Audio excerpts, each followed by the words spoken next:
سبحانك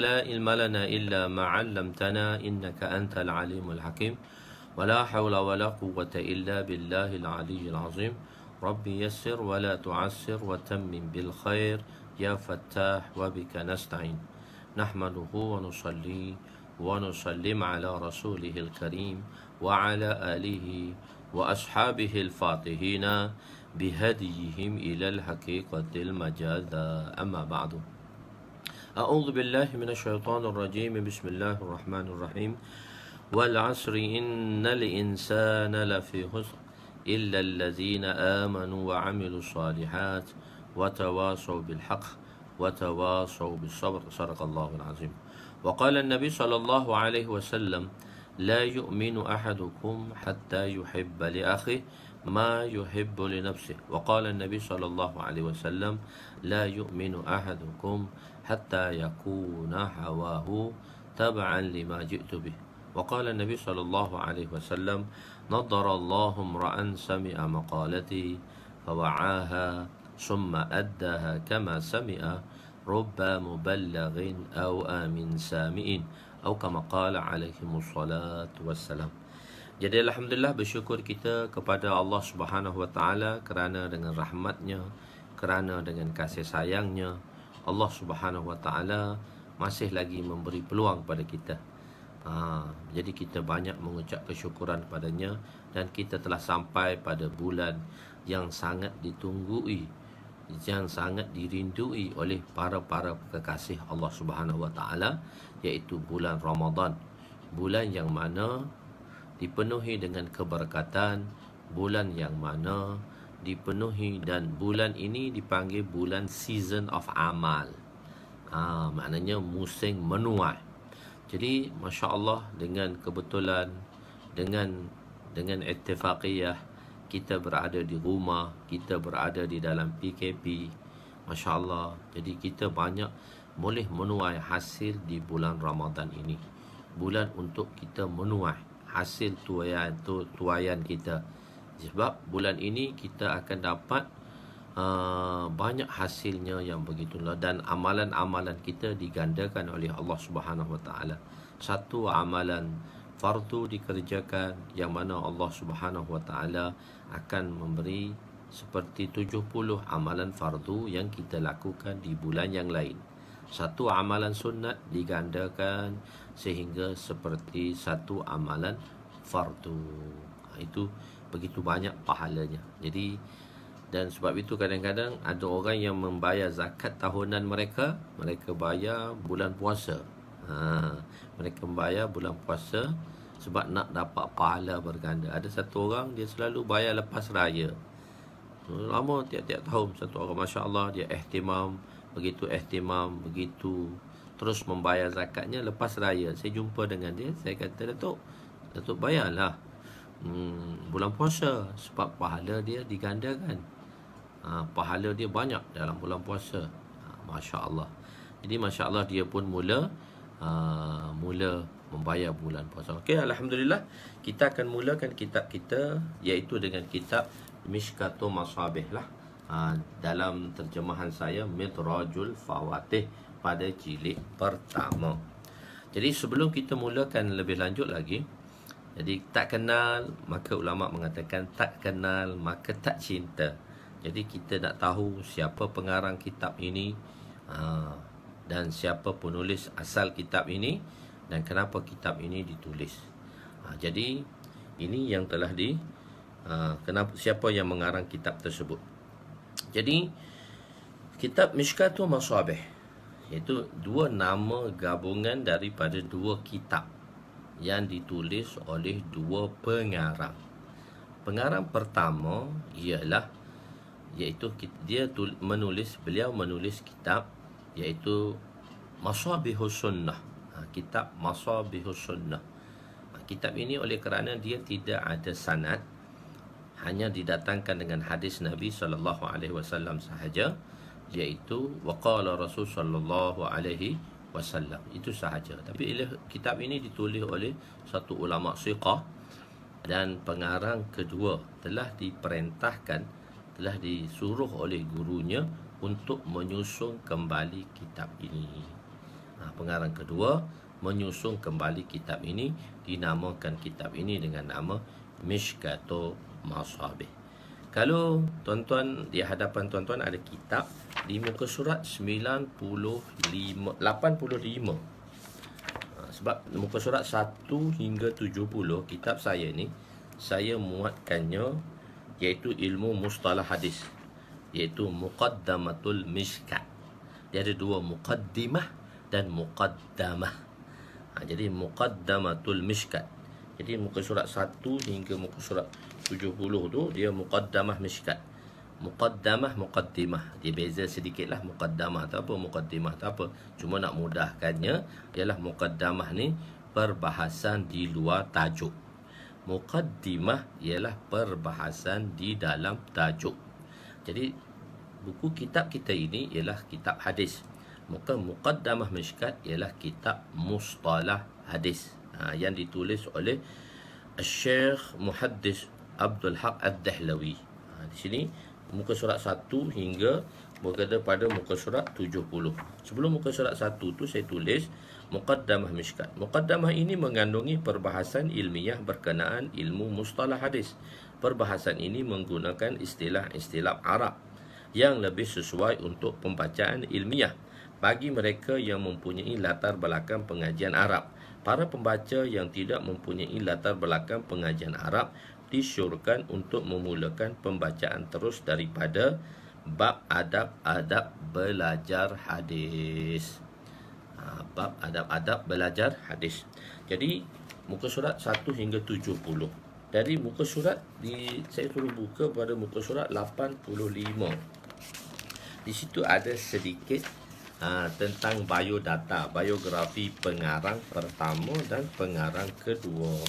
Muka surat 85 dan 86.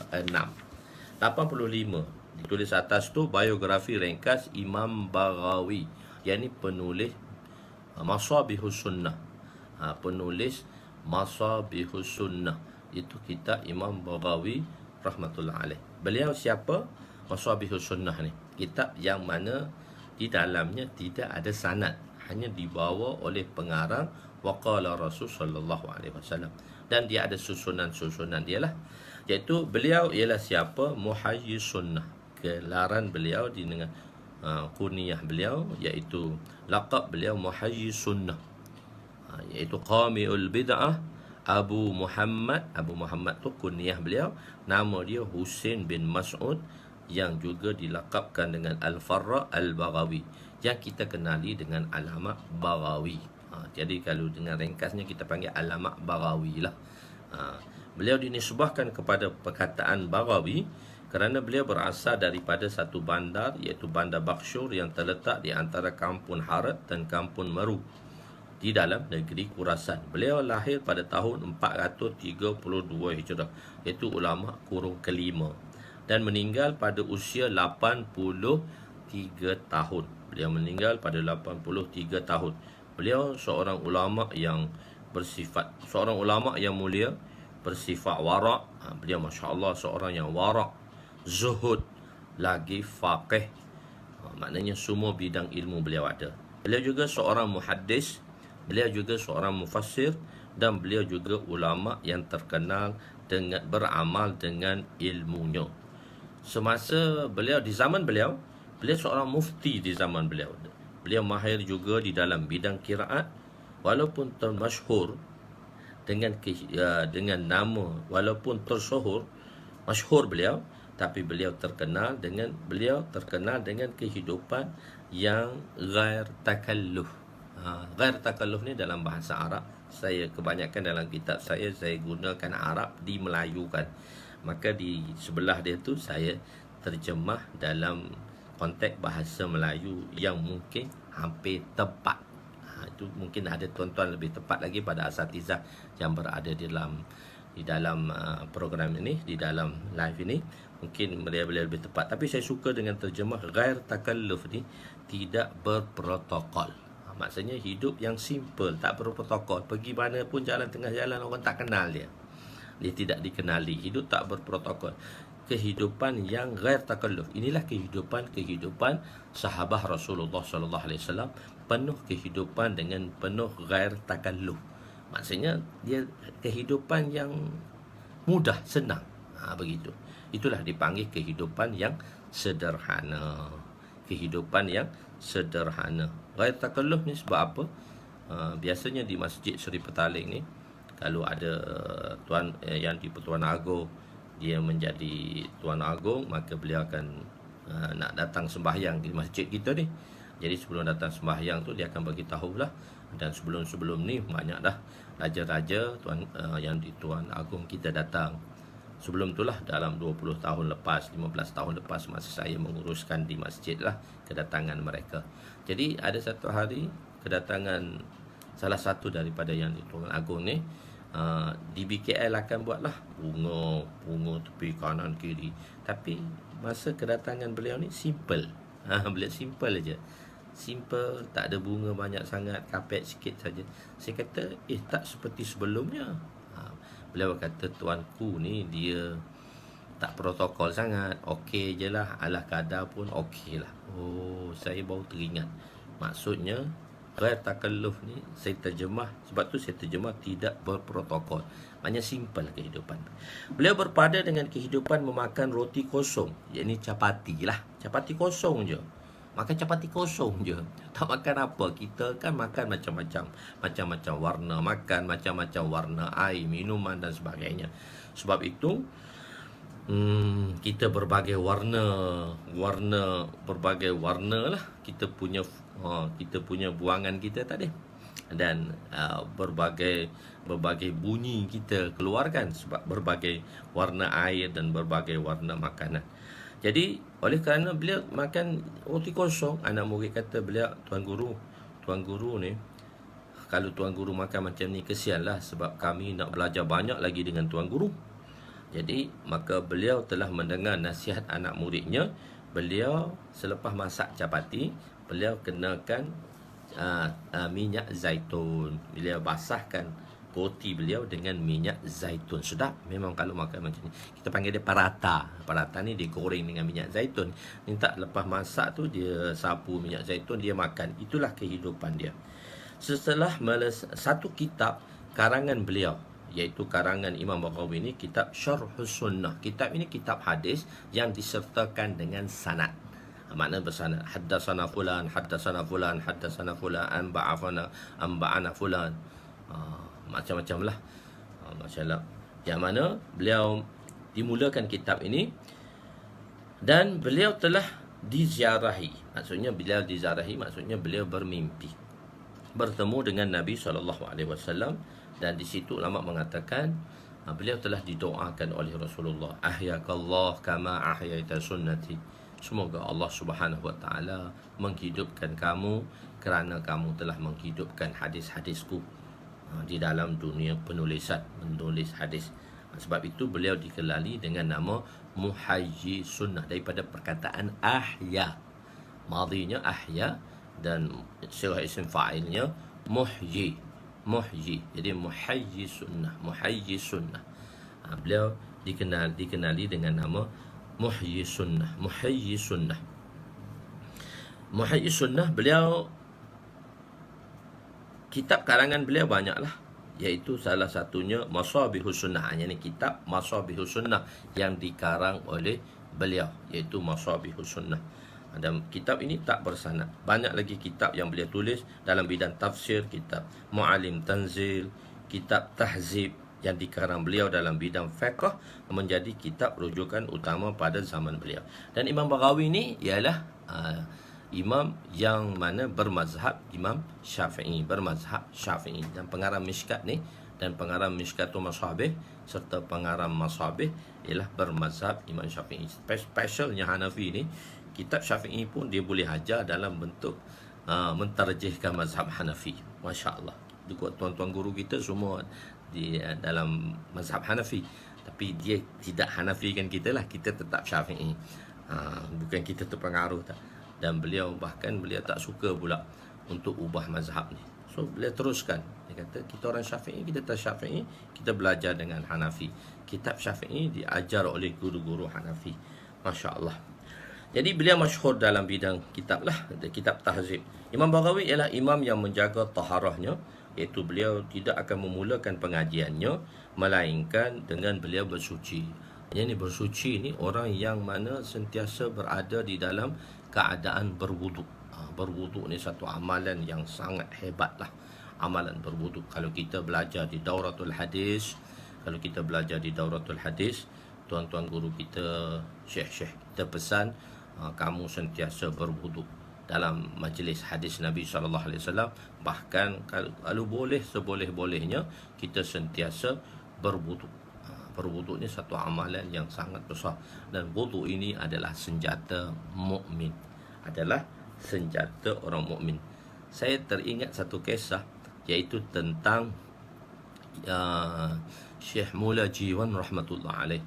Syekh Mula Jiwan rahmatullah alaih, pengarang Nurul Anwar, pengarang kitab usul fiqh, pengarang kitab mustalah hadis di dalam mazhab Hanafi, iaitu banyak kitab yang beliau karang, iaitu salah satu kitab yang beliau karang ialah kitab Nurul Anwar, yang menjadi kalau kita dalam dirasah di sana kita belajarlah kitab Nurul Anwar ni, walaupun dia dalam mustalah, di dalam bahagian ilmu di dalam mazhab Hanafi, iaitu Syekh Mula Jiwan. Beliau ini adalah guru kepada Aurangzeb rahmatullah alaih, Raja Aurangzeb. Beliau ni guru kepada Raja Aurangzeb. Jadi Aurangzeb ni berguru dengan Syekh Mula Jiwan rahmatullah alaih lah. Sebab tu menjadikan seorang raja yang begitu takwa. Aurangzeb ni ialah anak kepada Shah Jahan yang telah membina Taj Mahal dia lah. Begitu. Jadi selalu guru dia telah berkhutbah di hari Jumaat. Datanglah Shah Jahan untuk sembahyang. Jadi Tuan Guru tadi begitu lantang mengatakan,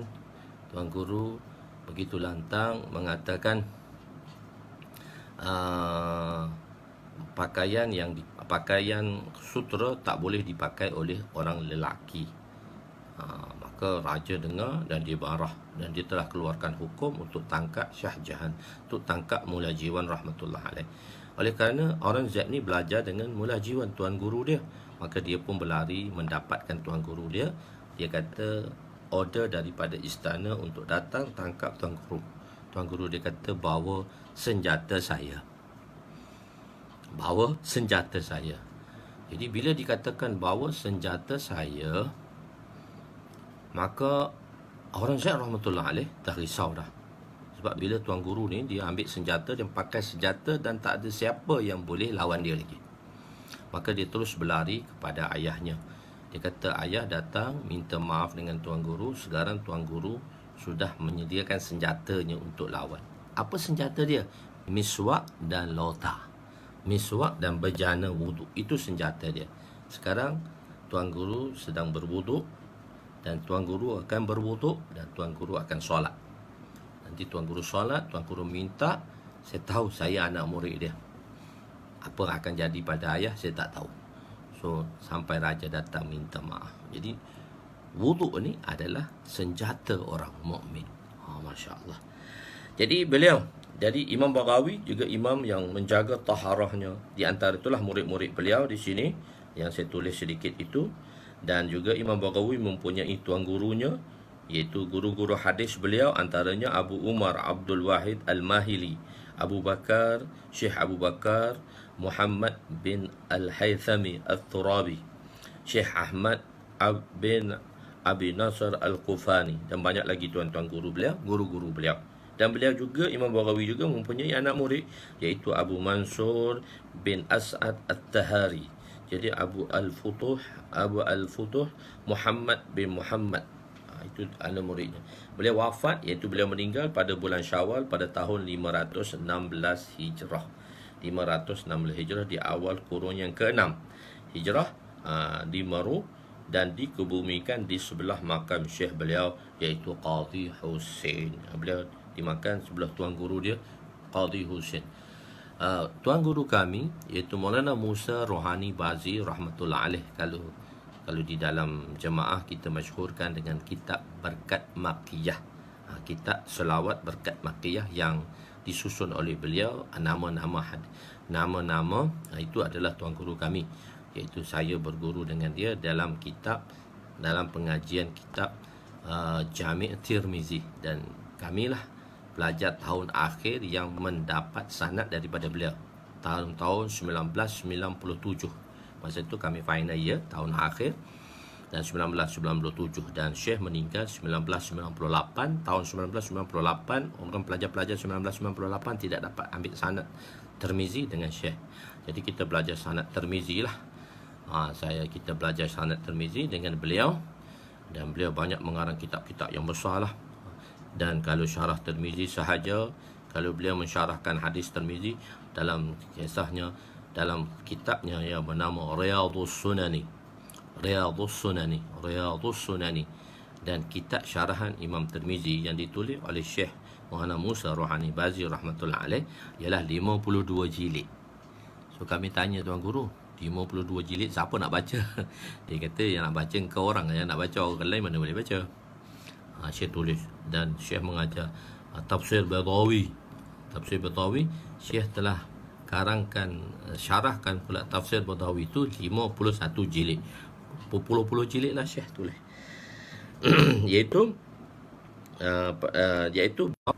apabila beliau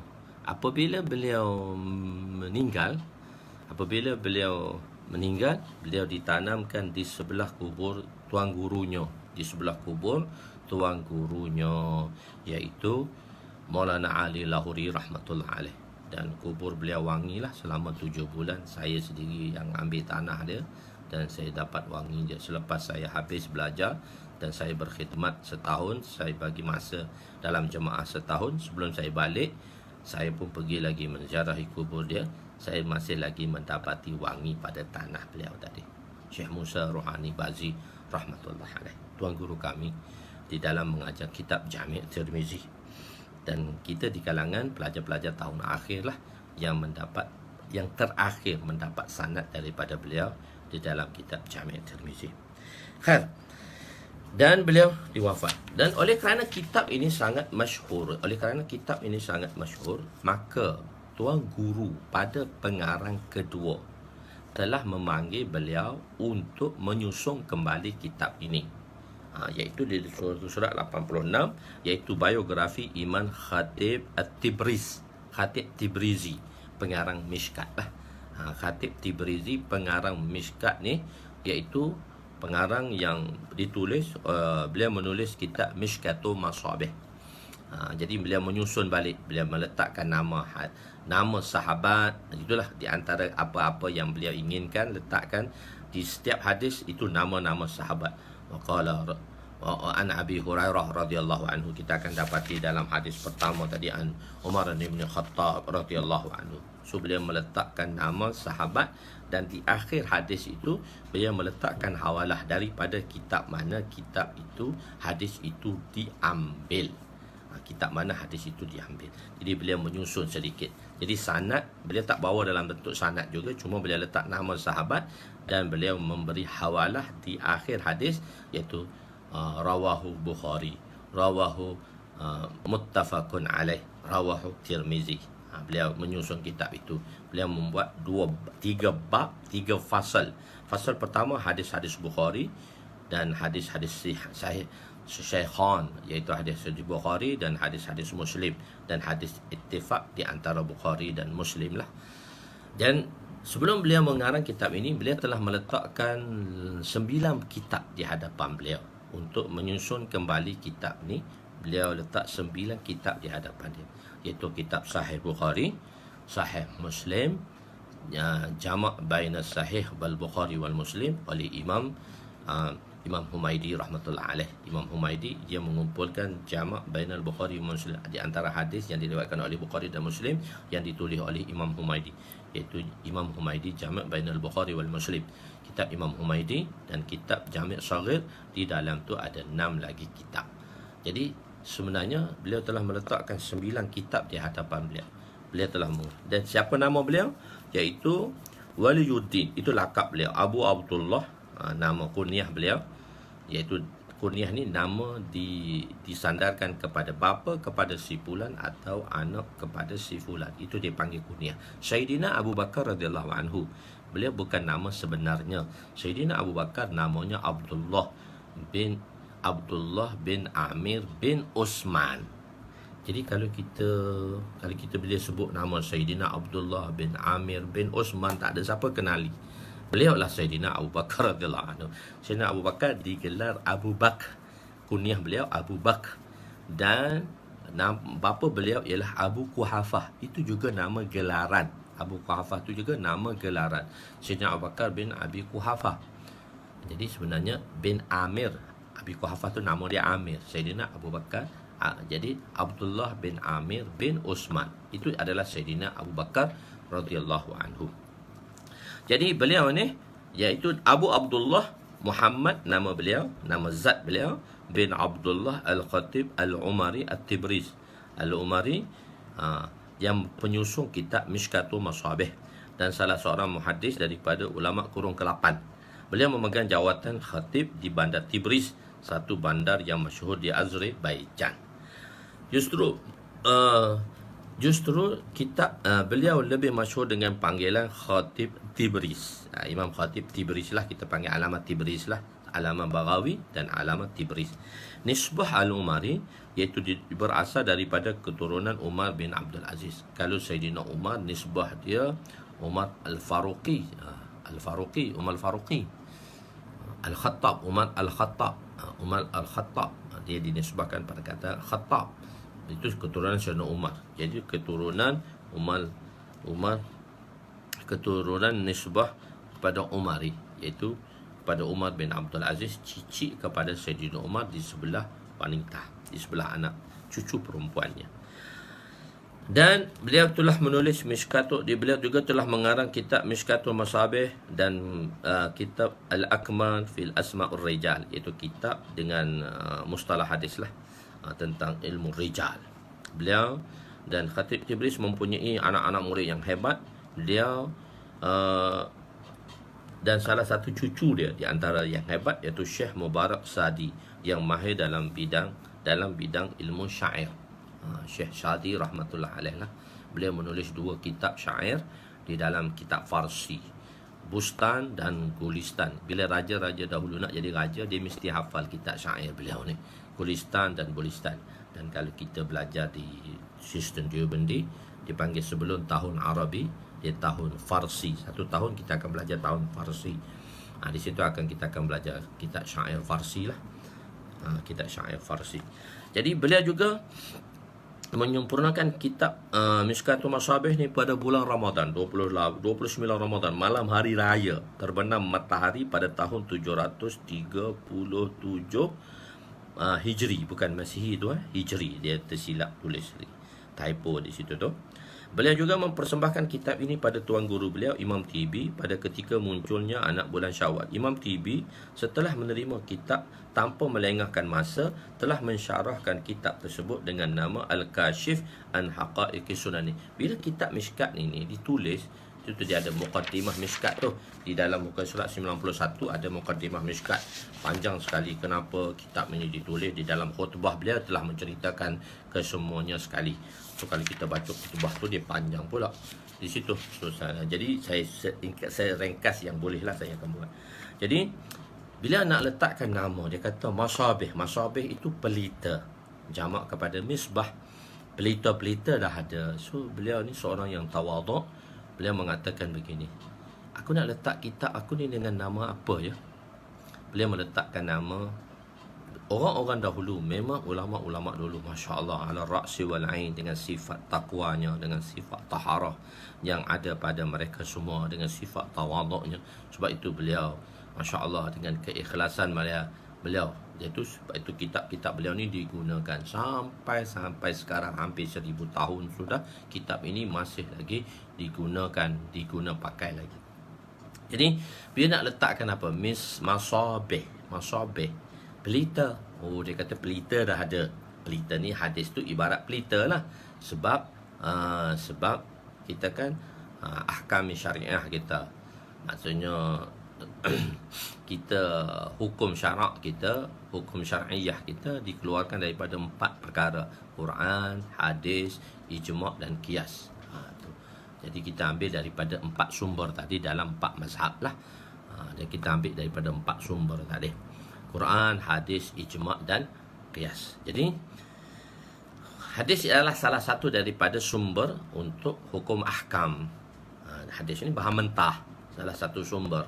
Sebab tu dia ada penerangan dan dia ada penjelasan yang dituliskan oleh ulama-ulama. Khair.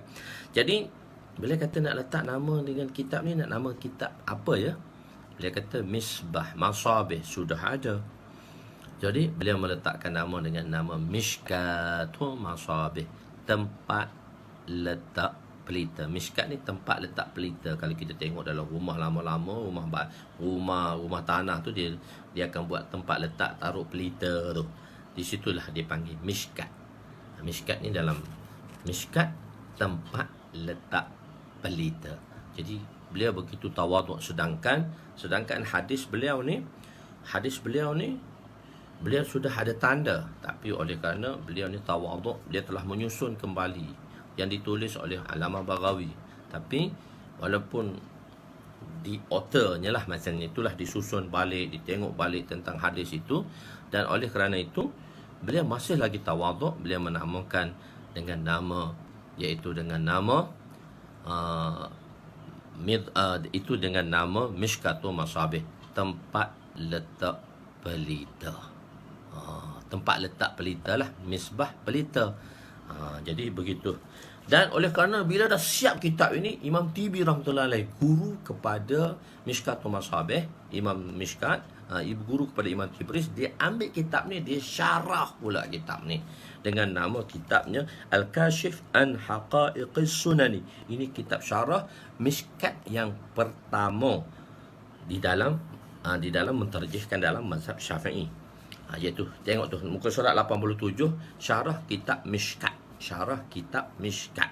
Syarah pertama bagi kitab ini ditulis oleh Imam Al-Husain bin Abdullah At-Tibi, yang dikenali dengan nama Allamah Tibi rahmatullah alaih, pada tahun 743 Hijrah. Lepas tu karangan kedua, syarahan kedua oleh Imam Syekh Jurjani bin Ali bin Muhammad. Karangan ketiga, syarah Mishkat oleh Syekhul Muhaddis Abdul Aziz Asy'ari pada tahun 843 Hijrah. Syarah Mishkat di antara yang keempat iaitu Allamah Mufti Syekh Ahmad bin Sulaiman Ar-Rumi, yang dikenali dengan nama Kamal Basha pada tahun 940 Hijrah. Dan syarahan Mishkat yang dengan oleh Imam Ibnu Hajar Al-Haythami pada 973 Hijrah, tapi tidak habis disyarahkannya. Mana syarahan ni tak dapat dihabiskan. Dan di kalangan masyhur juga, karangan masyhur syarahan Mishkat ini iaitu dengan nama Mirqatul Mafatih.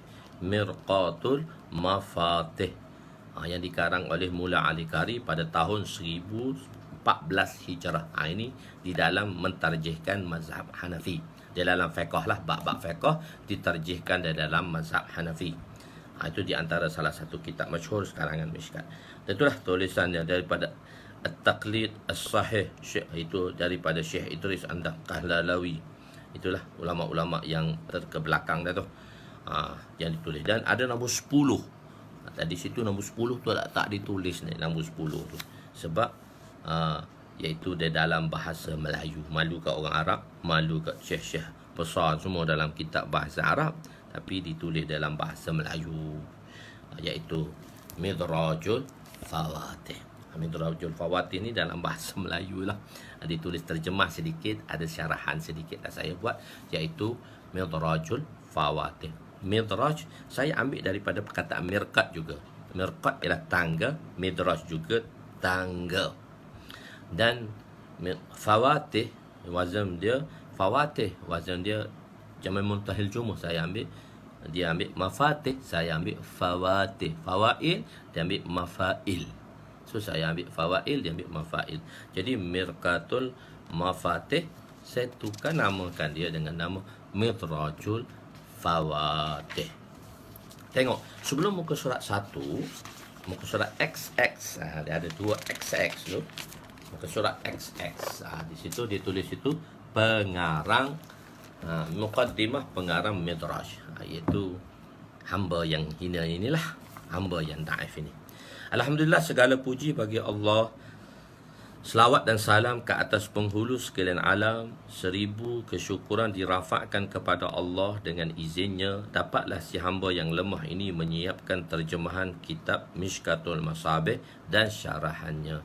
Dan muqaddimah ini ditulis oleh zaujah saya yang disayangi. Masya Allah, dia tolong muqaddimahkan kitab saya ni.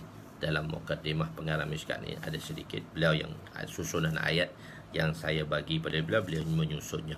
Masya Allah, yang banyak memberi galakan pada saya untuk menulis kitab inilah. Dia sebab saya sudah mula menulis kitab ini pada 2001 dan saya sudah siapkan kitab ini pada 2010. So kitab ini dikeluarkan jilid pertama pada 2014. Jadi saya kata tak ada orang yang nak menolong saya di dalam banyak perkara lah. Jadi alhamdulillah, terima kasih kepada Ustaz Abdullah Amar Boki. Masa tu beliau dimusahibkan dengan saya untuk kitab Mishkat ini, dan beliau Masya Allah dalam bidang komputer pandai. Beliau belajar bahagian engineer, selepas tu pergi belajar South Africa dan jadi Maulana lah. Jadi bahagian komputer ni semua dia pandai, A to Z dia pandai, dan beliau lah yang menguruskan pengeluaran kitab saya, dan beliau lah banyak menolong saya semasa beliau bersama dengan saya di 2013 pengajian Mishkat. Oleh kerana ustaz-ustaz baru, dia bersama dengan ustaz-ustaz lama di dalam pengajian, dan saya minta tolong beliau sebab dulu saya nak minta tolong dah. Tadi beliau kesibukan banyak perkara yang harus diusahakan tentang maktabah di madrasah ni. Jadi betulan alhamdulillah rezeki Allah datangkan beliau, dan saya bincang dengan beliau mudahlahkan saya, dan selainnya ditulislah.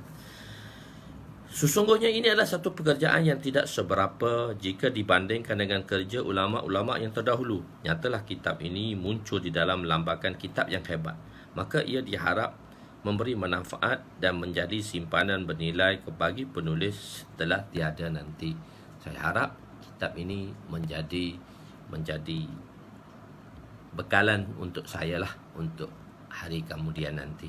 Semoga Allah Subhanahu Wa Taala menerimanya, dan menerimanya. Saya telah cuba dalam bahasa Indonesia dan bahasa Inggeris, telah mula ditulislah oleh kawan-kawan, diterjemahkan oleh kawan-kawan. Jadi alhamdulillah di situ.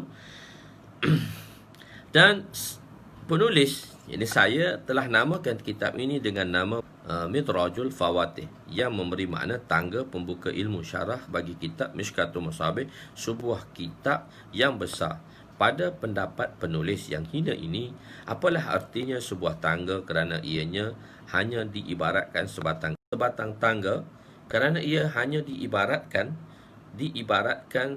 sebatang kayu yang keras yang dipijak oleh orang yang melaluinya. Tetapi apabila dikaitkan dengan penuntut ilmu, maka terserlahlah kepentingan tangga tersebut, kerana yang melaluinya adalah orang-orang pilihan Allah.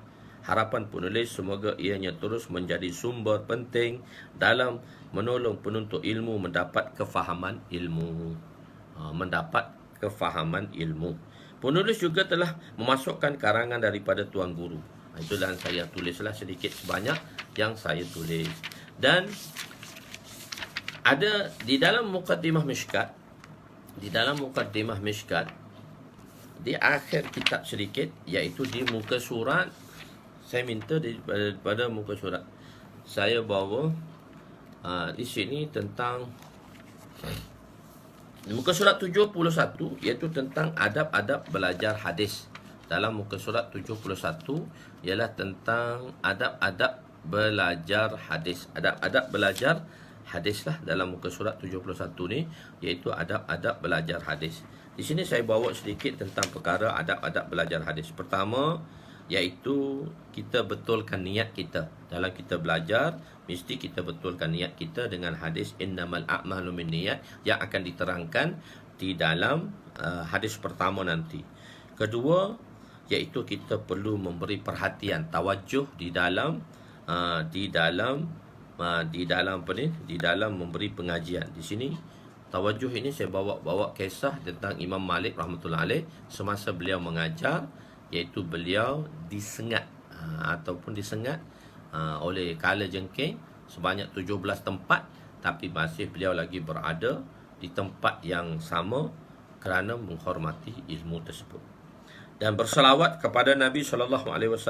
Dalam belajar hadis ini kita banyak berselawat kepada Nabi SAW dengan sallallahu alaihi wasallam. Selawat tu elok-elok lah. Selang tak boleh lah. Sallallahu alaihi wasallam. Dan yang paling penting iaitu adab kepada guru.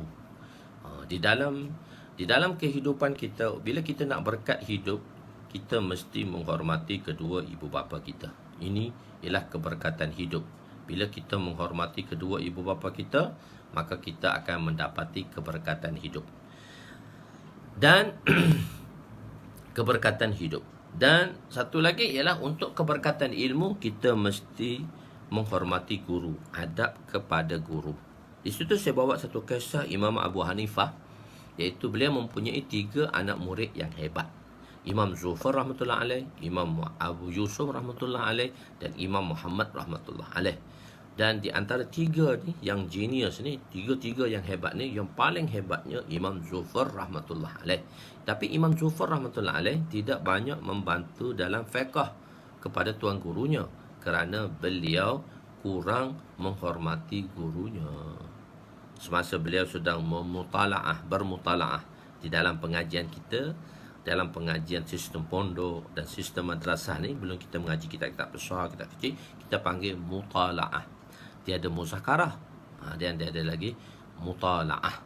Mutalaah ni ialah persiapan kita lah, prep kita, persiapan kita untuk pengajian akan datang.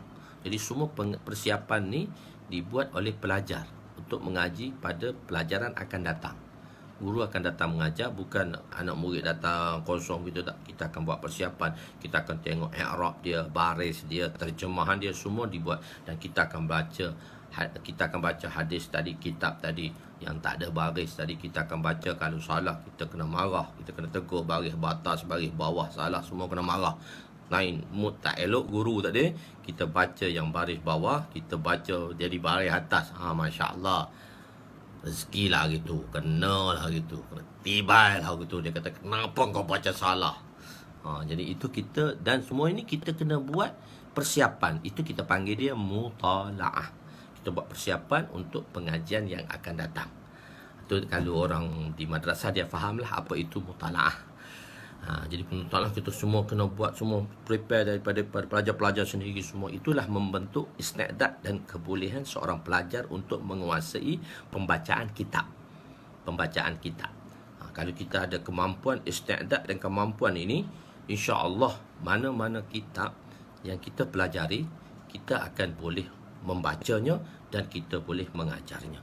Walaupun kitab itu tak pernah kita pelajari, tapi setelah kita ambil, kita mutalaah dahulu dan kita belajar. Saya baru first time saya datang ke Seri Petaling, baru 2-3 tahun, saya disuruh mengajar kitab Jam'u Jawami'. Jam'u Jawami', saya tak pernah dengar nama sebelum ni. Dia kata, Ustaz kena mengajar kitab ni. Ya Allah, kitab yang saya tak belajar, macam mana saya nak mengajar? Tak apa, tapi oleh kerana kita diasuh, kita dilatih dengan mutalaah tadi dalam 7-8 tahun semasa kita di madrasah, saya kata okey, saya cuba mengajar kitab itu dalam usul al-fiqh, tapi bersandarkan kepada penerangan dalam bentuk mantik. Banyakkan dalam Jam'u Jawami' itu diterang dalam bentuk mantik, dalam bentuk mantik tadi. Jadi perkara ini banyaklah dibuat. Dibuat. Saya mengajar 1 jam, saya mutalaah. So saya mengajar 40 minit saja. Tahun pertama begitulah, susahnya apa semua sekali. Jadi dia panggil mutalaah. Itu persiapan. Lepas tu, dan masa kita belajar, kita akan belajar dengan tuan guru akan syarahkan, dan selepas itu kita takrar, kita ulangi. 3 perkara lah yang tu menyebabkan isti'dad seseorang tadi di dalam membaca kitab-kitab, apabila kekuatan yang ada pada mereka dalam mutalaah. Dan benda ni terhasil oleh pelajar-pelajar madrasah dan pelajar-pelajar pondok sahaja. Kalau pelajar-pelajar di sekolah, dia tak adalah mutalaah ni, dia ada muzakarah aja. Dia ada muzakarah, grup muzakarah dan sebagainya. So kita ada mutalaah. Kekuatan dan kehebatan pelajar itu di dalam mutalaahnya untuk menguasai kitab-kitab seterusnya. Di segi i'rabnya, di segi i'rabnya kita panggil tarkib atau i'rabnya, dan di segi terjemahannya, di segi memahami dan menguasai maknanya. Dari segi i'rabnya. Begitu sekali lah kita diajar. Jadi semasa Imam Zufar rahmatullah alaih ni dia belajar, dia mengaji, dia duduk mutalaah, tuan guru dia lalu. Sebagai penghormatan sepatutnya dia menghormati tuan gurunya dengan berdiri. Itu. Perkara ini hanya diketahui oleh orang-orang madrasah saja. Mungkin orang luar dia menganggap pelik lah perkara itu. Macam tu sekali kena hormat guru. Tak. Keberkatan ilmu adalah melalui guru. Itulah yang kami pelajari di madrasah. Terima kasih kerana madrasah mengajar kami begini, dan kami menghormati dan kami menganggap itu adalah penting di dalam menghormati guru. Cium tangan apa semua tu, bila orang luar tengok kan, bila Syekh Nuruddin dia datang, ada anak-anak murid cium tangan, orang kata ni penyembahan ni kenapa tak ansut sangat pada guru. Tidak, sebenarnya itulah yang dilakukan oleh murid, kerana disitulah keberkatan ilmunya. Kalau kami dengan Syekh Musa rahmatullah alaih kena pukul dengan selipar lagi atas kepala. Siapa masuk lewat dalam pelajaran telah ditutup pintu. Siapa masuk lewat, siapa baca salah, tu baca hadis tu tahun akhir tu, beliau ambil selipar ketuk kepala kami lagi. Tapi kami seronok, Allah biar dia ketuk pun tak apa, terbuka sikit aku punya otak ni. Kita seronok dengan tu. Tapi kalau orang dunia luar tengok, ini satu penganiayaan. Macam mana guru boleh buat begitu pada anak murid? Tapi bagi kami, pelajar-pelajar, kami menganggap itu satu saadah, satu kebanggaan yang mana diingat. Macam mana Sayyidina Abu Hurairah, nanti kita akan belajar hadis, Nabi berkata kepada Sayyidina Abu Hurairah, "Raghima anfu Abi Zarrin." Bila Nabi terangkan Abu Hurairah tak faham-faham. Nabi kata, kau ni Abu Hurairah tak faham-faham aku nak terangkan ke kau. Tapi perkataan itu keramat oleh Nabi SAW. Maka Sayyidina Abu Hurairah apabila mengajar hadis mengenai matan tadi, beliau akan kata, Raghima anfu Abi Zarrin. Raghima anfu Abi Zarrin. Abu Hurairah ni tak faham-faham dia. Jadi kenapa kata-kata itu adalah kata-kata keramat daripada Nabi SAW. Jadi beliau tak bangun, maka Imam Abu Hanifah kata, Zufar, ilmu kamu dapat, tapi keberkatannya kamu tidak ada. Jadi keberkatan pada ilmu. Dan begitu juga adab kepada perkara-perkara yang bersangkut paut dengan ilmu. Sebab ini adab ini penting. Sebab orang-orang dahulu mereka mengajar adab, baru belajar ilmu. Sebab satu peradaban itu adalah amat penting. Mereka belajar adab, baru mereka belajar ilmu. Jadi kita ni tak belajar adab, terus belajar ilmu. Sebab itu dalam misal, dalam bahagian Nahu kita belajarkan Daraba Zaidun Amran. Kenapa dia tak kata Akrama Zaidun Amran? Kita belajar Daraba Zaidun Amran. Oleh kerana kita tak belajar adab, Daraba Zaidun Amran, kawan ni pukul kawan ni. Tapi orang dulu dia tak bagi misal Akrama Zaidun Amran, Daraba Zaidun Amran, Daraba Zaidun Amran. Jadi oleh kerana mereka sudah ada adab. Jadi sebab itu penting kepada satu peradaban. Peradaban kepada guru adalah amat penting. Kedua, peradaban dengan perkara-perkara yang bersangkut paut dengan ilmu, iaitu pen, misalnya pen, perkara-perkara yang bersangkut paut dengan ilmu, pen. Pen ini perlu dihormati kerana dia adalah tempat untuk kita menulis ilmu. Dengan ini kita akan salah satu daripada sebab untuk kita mendapat ilmu. Begitu. Jadi bersangkut paut dengan ilmu, menjadi pen. Syekh Anwar Kashmiri rahmatullah alaih, dia menghormati kitab. Syekh Anwar Kashmiri adalah tuan guru kita, peringkat datuk lah. Tuan guru saya iaitu Syekh Jamshid rahmatullah alaih, beliau mengajar jalan lain kami. Sebelum beliau meninggal, beliau mengajar Bukhari. Dan saya pernah berkhidmat dengan dia selama 4 tahun lah. Saya berkhidmat dengan beliau. Saya tidur di bawah kaki beliau 4 tahun. Saya berkhidmat dengan beliau. Segala persiapan, segala ubat, segala semua segi itu saya yang jaga beliau selama 4 tahun saya berkhidmat. Mungkin berkat khidmat itulah dapatlah sikit hawa-hawa daripada tuan-tuan guru. Ada kekuatan bagi saya untuk menulis. Khair. Jadi Syekh Anwar Kashmiri rahmatullahi alaih adalah tuan guru beliau. Dia kata Syekh Kashmiri ini satu orang yang mana Masya Allah hafalannya begitu mantap, kerana penghormatan dia pada ilmu dan alat-alat ilmu. Mantap. Beliau ni Allah SWT menjadikan akal bagi manusia. Dan akal ini kalau mengikut kajian, dia boleh menghafal 1 bilion data. Kenapa kita tak boleh hafal? Sebab tu dosa yang ada pada kita. Sebab tu Imam Syafi'i telah berkata, dengan sebab dosa ni, dia lemah nak menghafal. Bertanya kepada tuan guru dia. Jadi, beliau boleh hafal. Tapi kita, kalau 20 mata pelajaran tu, simple aja. Sebab kita boleh mengingati 1 data. 1 bilion data. 1 bilion data, bila kita PC kan, dia seperti 2 buah KLCC. So, otak kita ni sebenarnya 2 buah KLCC. Apabila digunakan dengan betul, dan dia akan boleh mengingati. Sebab tu ulama-ulama dulu hafal hadis boleh, hafal apa macam-macam boleh, bersama dengan perkara-perkara yang semasa yang perlu dijaga. Begitu sekali. Begitu 1 bilion data. Tapi bila digilap, bukan setakat 1 bilion, dia akan sampai kepada 1 trilion data. Kita boleh ingat sampai 1 trilion data. Tentu dengan ilmu ni. Sebab tu ilmu tu wahuwa nurun. Dalam kitabul ilmu nanti kita akan belajar ilmu tu, takrif ilmu dalam muka surat berapa. Dalam kitabul ilmu, dalam muka surat, dalam jilid pertama ni dia ada kitabul iman dengan kitabul ilmu. Ini sebab hari pertama ni saya mukaddimah dahulu sajalah dahulu. Kitabul iman dengan kitabul ilmu, muka surat 479. Saya ta'rifkan dengan kitabul ilmu tadi. Wa huwa nurun fi qalbil mu'min yu'khadhu bihi minal kitab wal sunnah wa yuhtada bihi ila Allah. Ilmu ialah nur dalam hati orang mukmin yang diambil daripada Al-Quran dan hadis, yang membawa seseorang itu kepada Allah. Yang membawa seorang itu kepada Allah. Jadi ilmu. Jadi beliau ni begitu hormat kepada ilmu.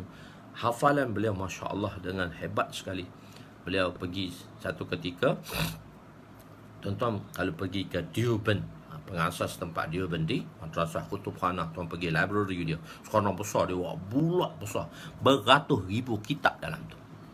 Masa tu kitab penuh dengan kitab. Orang situ kata, penjaga library tu kata, kalulah Madrasah Kutubkhanah ni, library ni terbakar, kita ada satu orang yang boleh tulis semua kitab, semua balik kitab di dalam library ni. Beliau ialah Maulana Anwar Kashmiri rahmatullah. Boleh tulis semua balik kitab tadi. Hafalan beliau. Satu kecerdasan otak beliau. Beliau membaca sekali, beliau boleh ingat dalam masa 30 tahun. 30 tahun boleh ingat. Satu anak murid tanya, Tuan Guru, saya nak tanya satu masalah. Dia kata begini, kamu tengok kitab ini di jilid sekian, ada 10 jilid. Jilid ketiga, muka surat 20, baris 17. So, Google tak jumpa jari. Beliau boleh cari.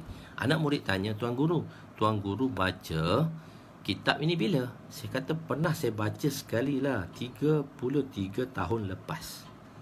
33 tahun yang lepas, masih lagi beliau mengingati. Tak jauh, baru 80 tahun yang lepas baru. Orang ni tak lama. Bukan beribu tahun lepas. Jadi, menghormati. Jadi, bila membaca kitab, kan kita ada hawashi tepi tu. Dipanggil hasyiah dan hawashi. Jadi, untuk baca hasyiah tadi, kita kena pusing kitab ke kiri, ke kanan, ke belakang, ke atas, ke bawah. Tapi beliau tidak. Beliau memusingkan badan beliau untuk membaca hawashi tadi.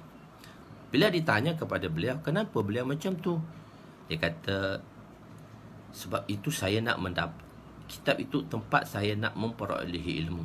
Maka saya tidak boleh memusingkannya. Sayalah kena berpusing untuk melihat tulisan tersebut. Begitu hormat. Begitu sekali beliau menjaga adab, sehingga beliau kata pada anak muridnya, saya rasa dengan adab inilah saya diberi hafalan yang bagus. Jadi menjaga wuduk, memakan minyak atar, mengambil berat, membaca hadis, itu saya baca sedikit sebanyak. Dan ke-9, solat taubat. Jadi solat taubat. Tuan guru kami yang mengajar hadis ini ialah hadis Mishkat ini ialah Maulana Syekh. Bahagian pertama ialah diajar oleh Alama, diajar oleh tuan guru kita Maulana Ihsanul Haq damat barakatuhum. Dan bahagian kedua, jilid kedua, bahagian kedua diajar oleh Maulana Nazrul Rahman damat barakatuhum. Nazrul Rahman sekarang umurnya 90 tahun lebih dah. Masya Allah, hafalannya begitu mantap, kuat. Masya Allah, ketakwaannya.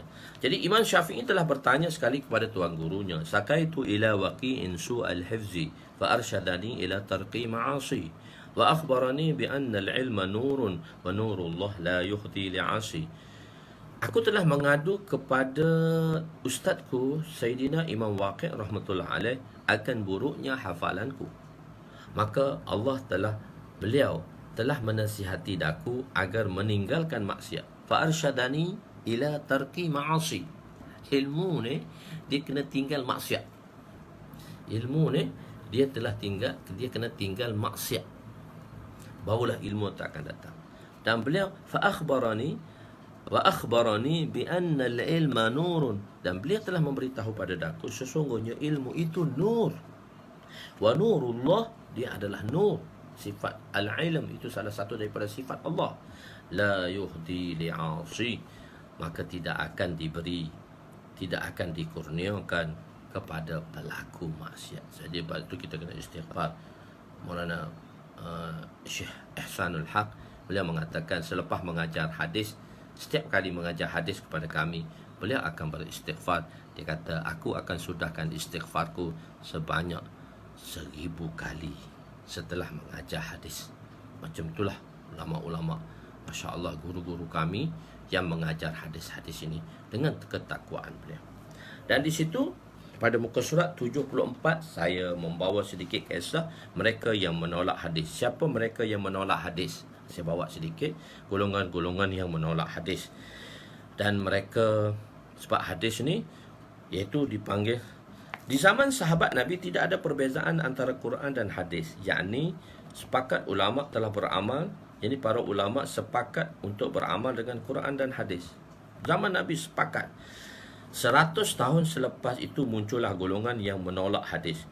Firqah yang mula-mula muncul ialah firqah Mu'tazilah. Mereka berpendapat hadis yang berlawanan dengan akal tidak boleh diterima,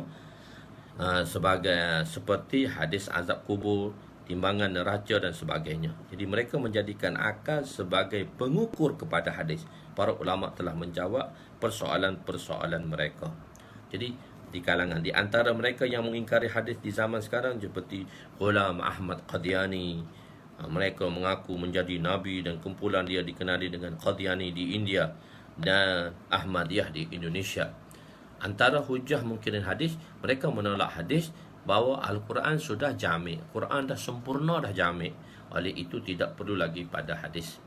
Dalil mereka lah wa nazzalna 'alaikal kitab tibyanan likulli syai' wa hudan wa rahmatan wa busyra lil muslimin, dan kami turunkan kepada kamu Al-Quran menjelaskan tiap-tiap sesuatu, menjadi petunjuk hidayat serta memberi rahmat dan berita yang menggembirakan kepada orang Islam.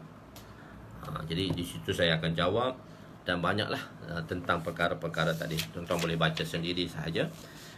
Dan lepas tu saya bawa juga beza muka surat 77 ilmu hadis dan ilmu tarikh. Ilmu tarikh ni ilmu sejarah. Dia diambil oleh siapa sahaja, tapi ilmu hadis ni dia diambil oleh mereka-mereka yang siqah, diyakini dengan sifat-sifat rawinya dan sebagainya, rijal-rijalnya. Saya bezakan di situ.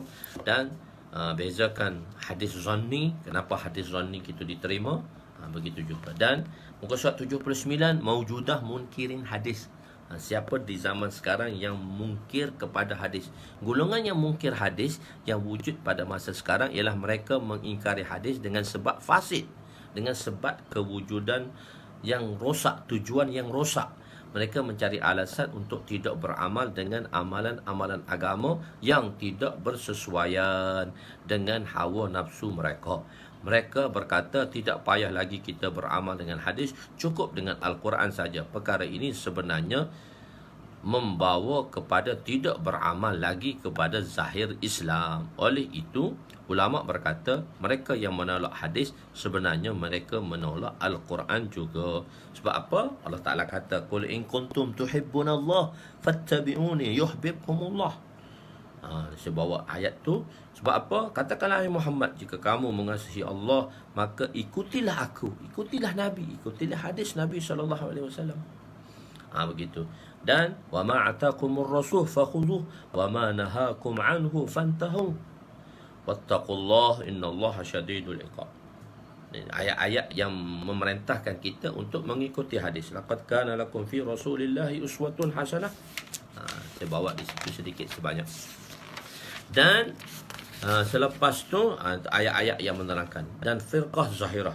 Surah 81 firqah zahir, iaitu mereka memahami hadis hanya pada zahir hadis. Sedangkan hukum dikeluarkan bukan bergantung kepada ibaratun hadis. Sebab hukum dikeluarkan bukan sebab ibarat, bukan sebab hanya zahir hadis. Sebab dalam mengeluarkan hukum kita ada 4. Ibaratun nas, isyaratun nas, dalalatun nas, iqtida'un nas. Nas tu Quran hadis lah. Isyaratun nas, isyarat. Ibaratun nas, ibarat dia apa yang tertera di dalam hadis, itu dipanggil ibaratun nas. Isyaratun nas, isyaratun nas, isyaratun nas ni isyarat daripada hadis ni apa, isyarat daripada ayat ni apa. Iqtida'un nas, apa kehendak ayat ni. So dia banyak, dia bukan hanya daripada ibarat. Jadi ada golongan mereka yang memahami zahir hadis sahaja. Sebab hadis ni kita dah beritahu bahan mentah.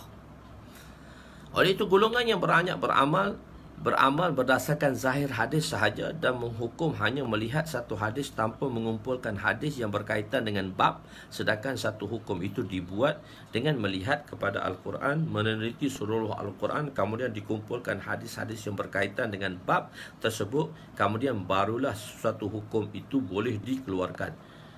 Mazhab ini ketua mereka ialah Imam Daud Zahiri rahmatullah alaih. Misalnya menghukumkan kafir kepada mereka yang meninggalkan solat. Iaitu hukum-hukum tadi, firqah zahirah. So saya tuan-tuan baca sedikit, saya dah masukkan. Mujtahid dan muhaddis. Ini yang penting. Mujtahid, siapa itu mujtahid dan siapa itu muhaddis? Okey. Ni saya nak bawa sedikit. Sebab apa saya bawa sedikit? Sebab mujtahid dan muhaddis itulah saya akan bawa satu tajuk kecil di bawah, taklid. Kenapa kita harus wajib bertaklid? Kenapa kita wajib bertaklid? Sebab tu mujtahid dan muhaddis. Mujtahid apa dia? Begitu juga dengan hadis. Mereka yang menghafal hadis sehingga boleh menghafal 1 juta hadis berserta dengan sanadnya kerana hafalan mereka yang kuat. Kedua, mereka yang alim hadis. Mereka mempunyai tadabbur dan tafakur terhadap hadis. Mereka tahu tentang hadis, mereka mengistinbat dan mengeluarkan hukum. Dalam 300 tahun pertama, ada sebahagian muhaddis hanya menghafal hadis dan sebahagian lain memahami hadis dan mengetahui mengenai sifat-sifat rawi serta mengistinbat, yakni mengeluarkan hukum. Mereka itu dipanggil fuqaha. Mereka itu dipanggil fuqaha, ulama-ulama fuqaha. Jadi imam yang empat, Imam Abu Hanifah, Imam Malik rahmatullah alaih, Imam Syafi'i dan Imam Ahmad Ibn Hanbal ialah mereka ini ialah ulama-ulama fuqaha. Mereka ini di kurun kedua. Dia ada kurun pertama iaitu kurun sahabat, 101 tahun, 1 hijrah hingga ke 100 hijrah dia panggil kurun pertama. 101 hijrah hingga ke 200 hijrah dia panggil kurun kedua. 201 hijrah hingga ke 300 hijrah dia panggil kurun ketiga. Jadi kurun pertama ni sahabat. Di situ tidak ada ikhtilaf sebab ada zaman Nabi SAW dan ditanya kepada Nabi dan kepada sahabat dan diberitahu penerangan itu. Dan yang menjadi itu selepas 100 tahun itu. Selepas 100 tahun pertama itulah ulama-ulama fuqaha, iaitu ulama-ulama fuqaha datang. Imam Abu Hanifah lahir dia pada tahun 80 hijrah. Dia masih lagi tabi'i, meninggal pada tahun 150 hijrah. Tarikh dia meninggal, tarikh itulah lahirnya Imam Syafi'i. Imam Malik rahmatullah alaih, beliau datang pada tahun 93 hijrah. Tuan-tuan tengok di dalam muka surat, dalam mukaddimah saya tadi, di dalam muka surat di dalam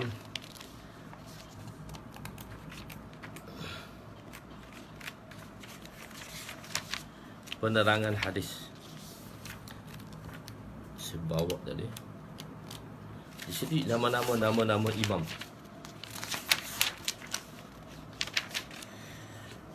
Di dalam muka surat 104.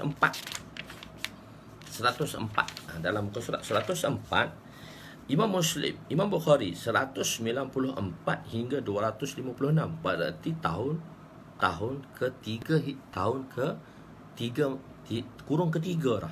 Dia ulama kurung ketiga.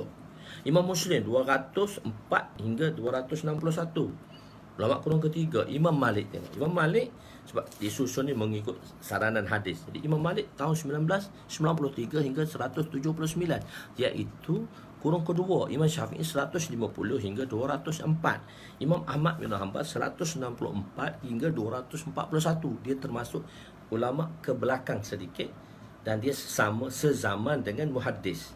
Barulah bila fuqaha ni orang yang mengingat, orang yang mahir tentang hadis dan mereka mengeluarkan hukum melalui hadis.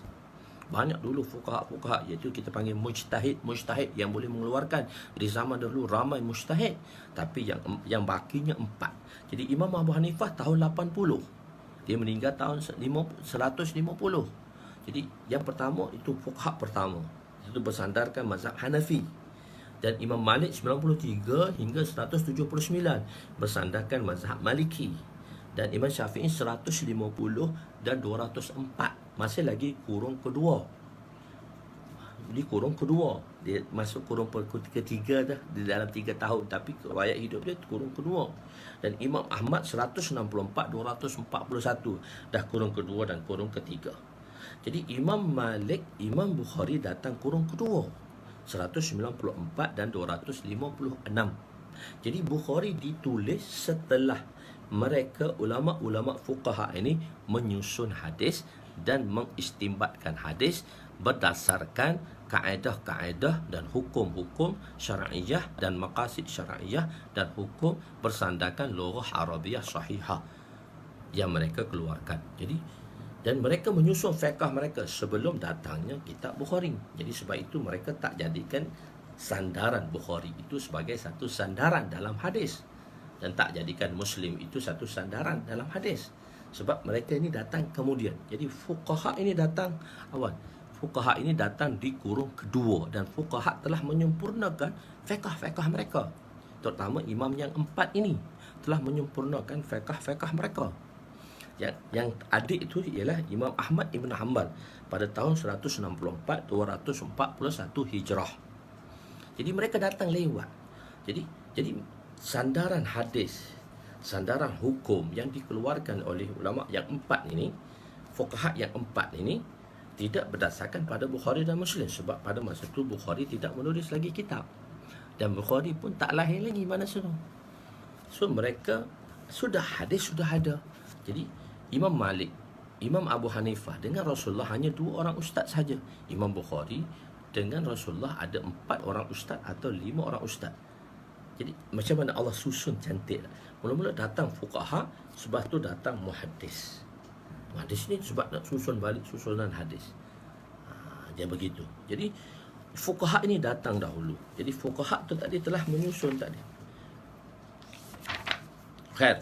Jadi kita tengok balik pada muka surat tadi. Dalam muka surat mujtahid dan muhaddis. Tengok. Beliau begitu juga dengan hadis. Mereka yang menghafal hadis sehingga boleh menghafal 1 juta hadis berserta dengan sanadnya, kerana hafalan mereka yang kuat. Kedua ialah ulama yang mereka yang alim hadis, mereka yang tadabbur, meneliti, tafakkur, melihat kepada hadis itu. Dalam masa 300 tahun pertama adalah sebahagian muhaddis hanya menghafal hadis dan bahagian lagi memahami hadis dan mengetahui mengenai sifat-sifat rawi serta mengistimbatkan mengeluarkan hukum. Mereka ini dipanggil fuqaha.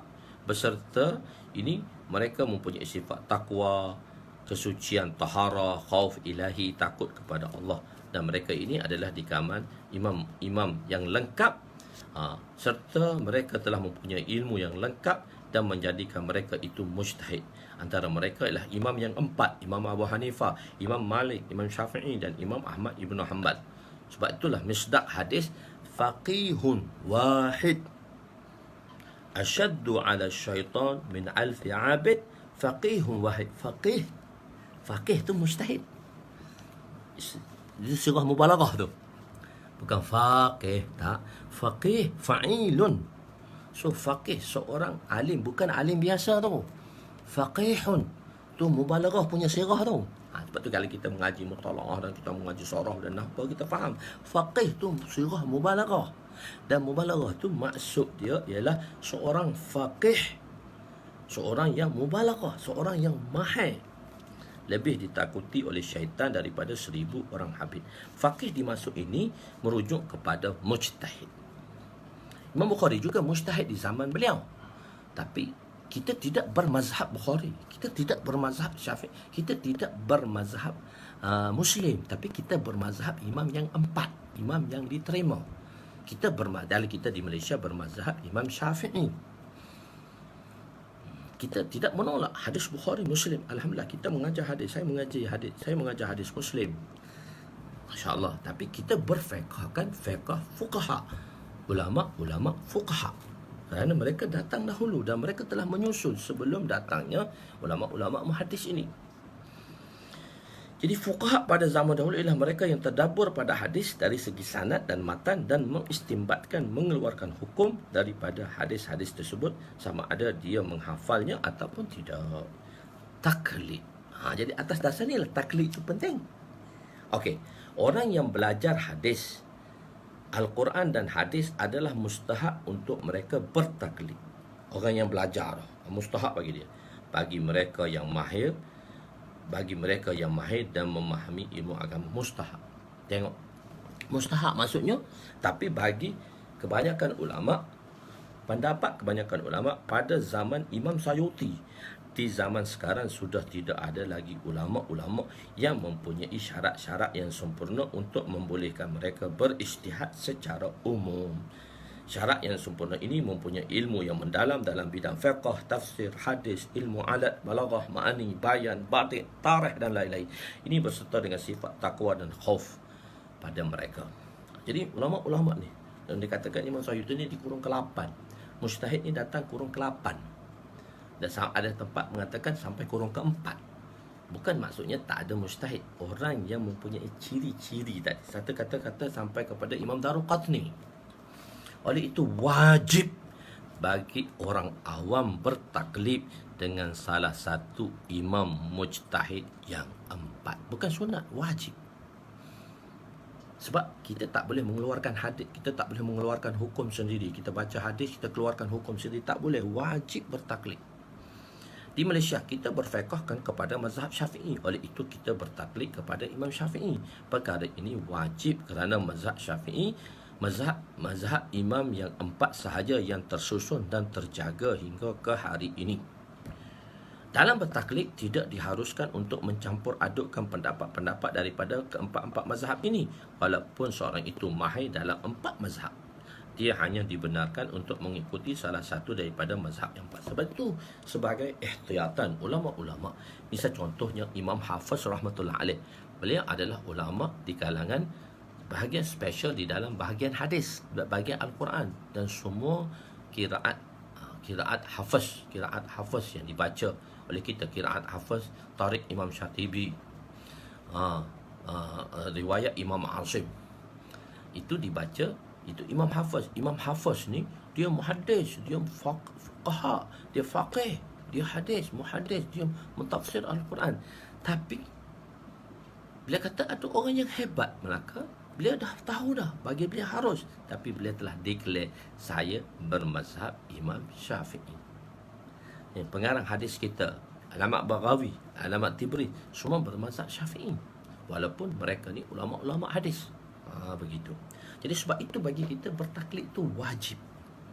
Dalam bertaklid, i'tiqad muqallid terhadap apa yang diijtihadkan oleh imamnya adalah betul, tetapi kemungkinan salah bila dibandingkan dengan dalil orang lain. Tapi kita i'tiqad kita betul lah. Tidak dikatakan juga pendapat mujtahid yakin, pendapat mujtahid yang lain itu yakini secara yakin. Jadi ada imam yang empat, Imam Hanafi, Imam Abu Hanifah, Nu'man bin Sabit, dilahirkan pada tahun 83 Hijrah. Dilahirkan 93 Hijrah, 150 Hijrah, 164 Hijrah. Jadi sebab itu, jadi ilmu-ilmu ni datang, kerana banyak ilmu-ilmu ni datang. Jadi sebab itu mujtahid tadi. Jadi maksud penyusunan hadis dan maksud ilmu-ilmu hadis. Masya-Allah. Jadi di situlah sedikit sebanyak hari ini kita dah sejam lebih dah. Jadi insya-Allah esok kita mulakanlah pengajian hadis kita sedikit sebanyak. Sebab itu penting. Sebab tu kitab saya ni saya karangkan dia untuk terjemahan, bukan setakat terjemahan. Sebab dia buat satu bahan mentah hadis ni. Jadi dan di situ juga ada masail-masail, dan kebanyakan di dalam bab masail saya akan menceritakan 4 mazhab dan saya akan mentarjihkan mazhab kita Imam Syafi'i rahmatullah alaih. Di situ sebenarnya dia bukan kitab hadis terjemahan saja, tapi dia tidak ditulis secara detail lah, satu-satu perbahasan tu detail. So tak ada lah. Kalau tulis detail dia tak jadi 10 jilid, dia akan kena jadi 30 jilid. Jadi itulah sedikit sebanyak pemukadimah kita pada hari inilah. Pentingnya kitab-kitab ini kita pelajari, dan hadis ini bukan hanya diterjemah kita baca kita faham saja, tidak. Kita mesti melalui guru-guru untuk itu. Jadi insya-Allah kita akan esok, saya dah agak lebih dah sikit, sejam 20 minit. Insya-Allah nanti kita sambung lagi pada esok. Rancangan tadi diputus tengah jalan tadi, minta maaf lah. Apa mungkin dia punya tak tahulah macam mana, tapi insya-Allah lah esok saya akan ambil dalam masa 1 jam saja sehari insya-Allah. Hari ini agak lama sedikit lah sebab hari pertama. InsyaAllah. Moga Allah SWT bagi taufik pada saya dan tuan-tuan insya-Allah untuk kita dapat amalkan. Bismillahirrahmanirrahim. Alhamdulillahirabbil alamin, wassalatu wassalamu ala asyrafil anbiya'i wal mursalin wa ala alihi wa sahbihi ajmain. ربنا ظلمنا أنفسنا وإن لم تغفر لنا وترحمنا لنكونن من الخاسرين اللهم اغفر لنا ذنوبنا ووسع لنا خلقنا وتجب لنا كسبنا وكنعنا بما رزقتنا ولا تذهب طلبنا إلى شيء صرفته عنا وصلى الله على سيدنا محمد وعلى آله وصحبه أجمعين والحمد لله رب العالمين.